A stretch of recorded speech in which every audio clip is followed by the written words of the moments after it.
नमस्कार। आज हम बात करेंगे कि शास्त्र सब नक्शा है। पहले हम इस बात को ठीक से समझने की कोशिश करें कि नक्शा क्या है। मानो हमने तय किया कि पूरे भारत में जितना भी तीर्थ स्थान है वह सभी की यात्रा करनी है। तो हम क्या करेंगे, पहले भारत पर्यटक का नक्शा साथ में ले लेंगे और वह नक्शा हमारी जेब में या हमारी गाड़ी में रख देंगे। तो नक्शे में पूरे भारत का सभी तीर्थ स्थान है। तो क्या नक्शा जेब में रखने से पूरे तीर्थ धाम हमारी जेब में आ जाएगा?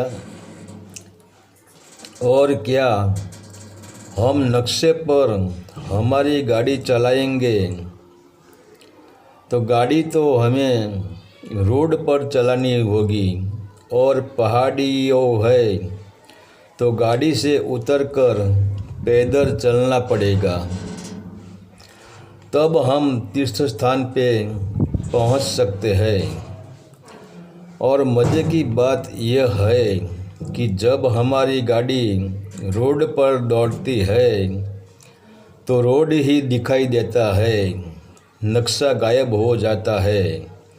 और जब हम तीर्थ स्थान पर पहुंचते हैं तब भी नक्शा गायब हो जाता है, क्योंकि नक्शे में तो तीर्थ धाम बताया गया है, वह छोटा सा बिंदु है।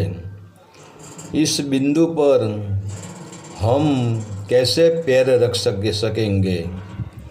और तीर्थ धाम तो विशाल है, जहाँ बड़ा मंदिर है, बड़े बड़े द्वार है, बड़ी बड़ी धर्मशालाएँ हैं, बड़ा बाजार है, हजारों की संख्या में यात्रालुओं आ रहे हैं, जा रहे हैं। तो यह नक्शे के बिंदु पर कैसे होगा, यह भी नक्शा छूट जाता है। और मान लो किसी ने आपको कहा दिया कि भाई भारत में जितने भी तीर्थ धाम हैं वहाँ जाने की ज़रूरत ही नहीं है, नक्शे में देख लो और नक्शे में दर्शन कर लो तो हो गई आपकी यात्रा। तो क्या तुम इसकी बात को मान जाओगे? यदि जो तुमने मान भी लिया तो क्या तीर्थों का आनंद आपको मिल जाएगा? तीर्थों का सौंदर्य आपको मिल जाएगा? तीर्थ में बैठे देवी देवता का आप दर्शन कर सकोगे?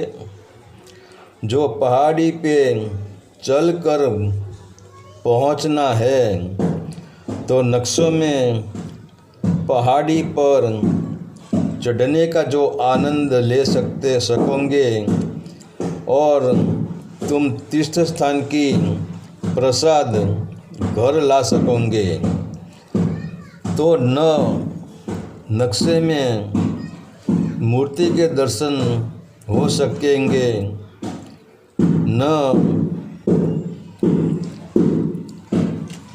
सौंदर्य का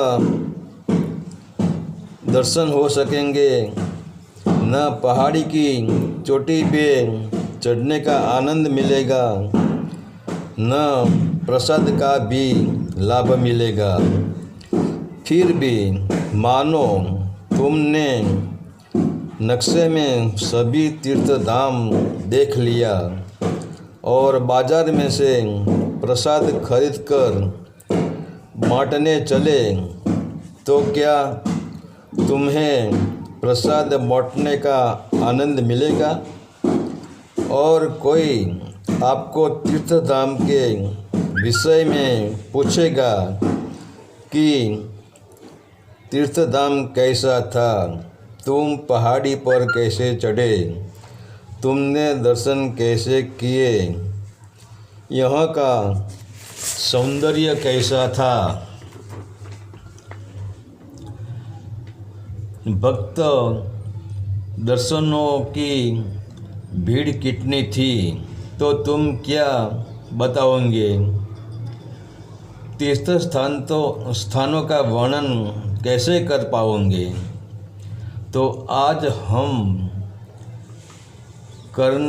करते क्या है? रामायण में जीवन जीने का तरीका बताया है। नवधा भक्ति क्या है इसका भी तरीका बताया है। अमीर गरीब का भेद मिटाया है। और गीता में तो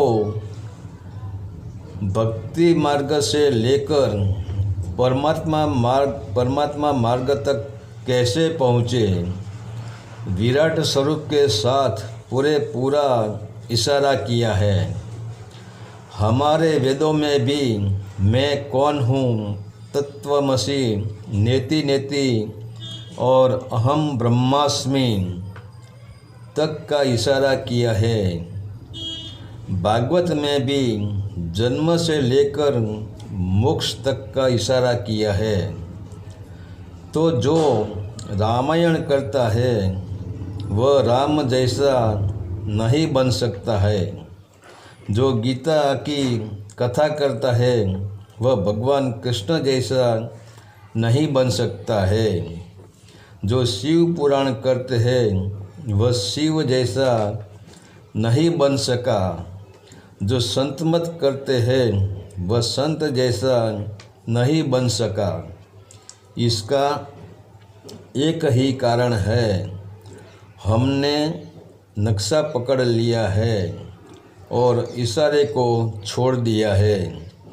तो किसी भी देश में हमारे देश जितने न वेद है, न उपनिषद है, न शिव पुराण है, न रामायण है, न गीता है, न संत मत है, और हर पुस्तक में इशारा किया है कि भाई दूध में से मंथन करके तुम घी कैसे निकाल सको, घी कैसे बनाए।